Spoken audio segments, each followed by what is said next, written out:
आप देख रहे हैं अल्फा डिफेंस हिंदी में आपका स्वागत है। आज के इस वीडियो में हम लोग बात करेंगे इंडियन आर्मी के लिए बनाए जाने वाले एक्सोस्केलेटन को लेकर। आमतौर पर जब भी बात होती है एक्सोस्केलेटन की तो हम लोग इसको फ्यूचर सोल्जर्स के साथ में एसोसिएट करके देखते हैं। आप सभी को पता होगा कि इंडियन आर्मी की तरफ से एक प्रोजेक्ट के ऊपर शुरू में काम किया जा रहा था और इस प्रोजेक्ट का नाम था एफइनसास यानी कि future infantry soldier as a system.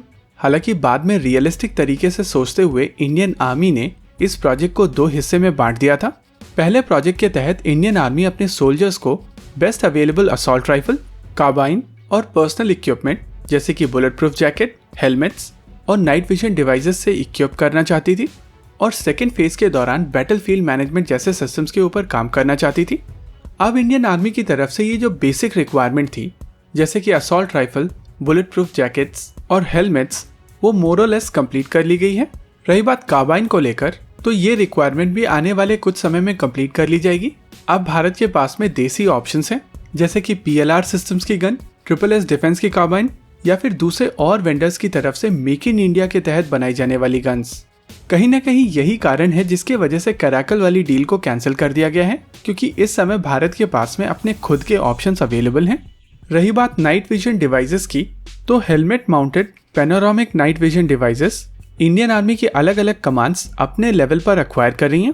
Video में आपके लिए एक बोनस अपडेट, कल ही इंडियन आर्मी की नॉर्दर्न कमांड ने अपनी नाइट विजन रिक्वायरमेंट के लिए एक रिक्वेस्ट फॉर इन्फॉर्मेशन रिलीज किया है और ये रिक्वायरमेंट मोस्ट लाइकली टॉनबो इमेजिंग की तरफ से कंप्लीट की जाएगी।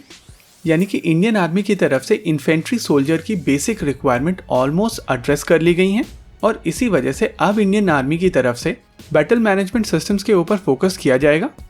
इन्फेंट्री सोल्जर्स की कैपेबिलिटी को बढ़ाने की कोशिश ऑलमोस्ट हर देश की तरफ से की गई है।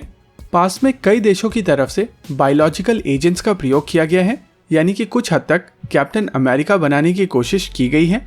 वहीं पर कुछ देशों की तरफ से इलेक्ट्रोमैकेनिकल सिस्टम्स का प्रयोग किया गया है और ये जो इलेक्ट्रोमैकेनिकल सिस्टम्स हैं इनको एक्सोस्केलेटन कहा जाता है।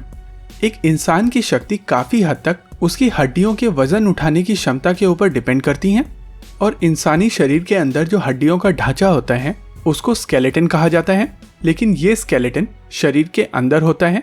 एक्सोस्केलेटन के कॉन्सेप्ट में कुछ उसी तरीके का स्केलेटन बॉडी के बाहर ऐड करने की कोशिश की जाती है, जिसको आप नाम में ही समझ सकते हैं। एक्सो मतलब बाहर और स्केलेटन यानी कि हड्डियों का ढांचा। एक्सोस्केलेटन की मदद से फ्यूचर सोल्जर्स लंबी दूरी तक आसानी से जा सकते हैं, ज्यादा वजन कैरी कर सकते हैं।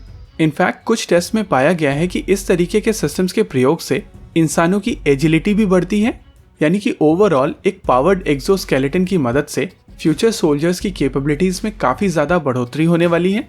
शुरुआती दौर में एक्सोस्केलेटन्स का प्रयोग मेडिकल यूजेस में किया गया था, लेकिन बाद में रियलाइज किया गया कि इस तरीके के सिस्टम्स का प्रयोग मिलिट्री यूजेस में किया जा सकता है। लेकिन इन दोनों प्रकार के सिस्टम्स में काफी ज्यादा डिफरेंस है। जहां पर मेडिकल सिस्टम्स की मदद से इंसान को वो कैपेबिलिटीज वापस देने की कोशिश की जाती है जो किसी बीमारी या एक्सीडेंट के वजह से चली गई है, लेकिन मिलिट्री एप्लीकेशन में इंसान की क्षमताओं में बढ़ोतरी की जाती है जिससे वो लंबी दूरी तक दौड़ सकता है, ज्यादा तेजी से दौड़ सकता है और ज्यादा वजन उठा के दौड़ सकता है। लेटेस्ट अपडेट के हिसाब से इंडियन आर्मी के सिमुलेटर डेवलपमेंट डिवीजन की तरफ से इंडियन आर्मी की रिक्वायरमेंट के लिए बनाए जाने वाले एक्सोस्केलेटन को लेकर RFP रिलीज किया गया है। यहाँ पर नोट करने वाली बात यह है कि ये RFP है, RFI नहीं है, यानी कि प्रोजेक्ट रियलाइजेशन शुरू हो चुका है। आने वाले समय में इंडियन आर्मी की तरफ से कुछ वेंडर्स को सेलेक्ट किया जाएगा। माना जा रहा है कि इस सिस्टम को टाइटेनियम, एल्यूमिनियम अलॉयज और कार्बन फाइबर के प्रयोग से बनाया जाएगा, जिसके वजह से इस सिस्टम का ओवरऑल वेट काफी कम रहेगा लेकिन स्ट्रेंथ काफी ज्यादा होगी। RFP के हिसाब से इस सिस्टम का वेट 25 kgs होगा, लेकिन यहाँ पर यह समझना जरूरी है कि ये पूरा 25 kg सोल्जर के ऊपर नहीं आएगा। ये एक्सोस्केलेटन अपना पूरा वजन खुद ही हैंडल करेगा और इसके अलावा ये 50 kg एडिशनल वेट भी कैरी कर सकेगा। इनफैक्ट 50 kg एडिशनल वेट के साथ में ये सोल्जर 3 से 5 किलोमीटर की दूरी 1 घंटे के समय के अंदर कंप्लीट कर लेगा, वो भी 25 डिग्री के ग्रेडियंट के साथ में। ग्रेडियंट को देखकर एक चीज समझी जा सकती है कि इस एक्सोस्केलेटन को पहाड़ी इलाकों में ऑपरेट करने के लिए बनाया जा रहा है। इस पूरे सिस्टम में बहुत सारे सेंसर्स लगे होंगे जैसे कि joint angle sensors, gravity sensor, position sensor, उसके अलावा लैग को एड्रेस करने के लिए रियल टाइम एक्चुएटर्स। इस सिस्टम में लिथियम आयन या लिथियम पॉलीमर बैटरी का प्रयोग किया जाएगा। इंटरेस्टिंग चीज ये है कि ये सिस्टम एडिशनल बैटरी भी कैरी करने में सक्षम होगा, यानी कि इसकी एंड्योरेंस को काफी ज्यादा बढ़ाया जा सकता है, जिससे ओवरऑल सोल्जर की कैपेबिलिटी में काफी ज्यादा इंप्रूवमेंट होगा। अगर टाइमलाइन की बात की जाए तो इंडियन आर्मी की तरफ से जो टाइमलाइन देखी जा रही है वो 7 से 8 महीने की है, जिसके बाद इंडियन आर्मी की तरफ से यूजर ट्रायल शुरू किए जाएंगे और लगभग वहां से 2 साल के अंदर ये सिस्टम भारतीय थल सेना के लिए अवेलेबल होगा। हालांकि ये देखना दिलचस्प होगा कि इंडियन आर्मी इस तरीके के सिस्टम का प्रैक्टिकल एप्लीकेशन कहाँ करती है।